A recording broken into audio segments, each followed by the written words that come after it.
Let us evaluate the integral 1 by e to the power x plus e to the power minus x dx. You see that you have something on denominator and something on numerator.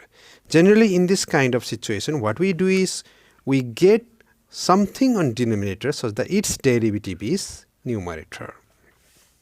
Do we have such thing here?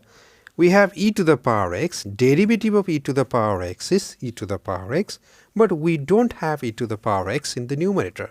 So why don't we multiply numerator by e to the power x?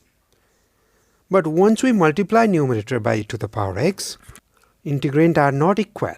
So what we do is we multiply the denominator as well by e to the power x. Now they are equal. Let us simplify the numerator as well as denominator. 1 into e to the power x is e to the power x. E to the power x into e to the power x is e to the power x. Whole thing square. E to the power minus x into e to the power x is just 1. Dx as it is. Now as we said earlier, we have some term in denominator such that derivative of denominator of that term is equal to numerator. Do we have? Yes.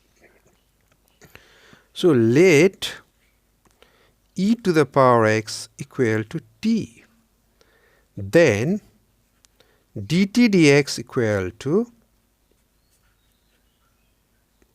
derivative e to the power x is again e to the power x. Therefore, dt equal to e to the power x dx. So this integral can be written as the power x dx can simply be written as dt. And then we have e to the power x is equal to t. So t square plus 1.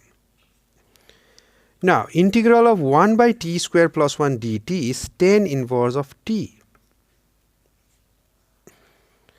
But we don't have anything like t in the question. In the question, we are having e to the power x, but we are taking t equal to e to the power x. So we replace t by e to the power x, and of course, we have some constant of integration.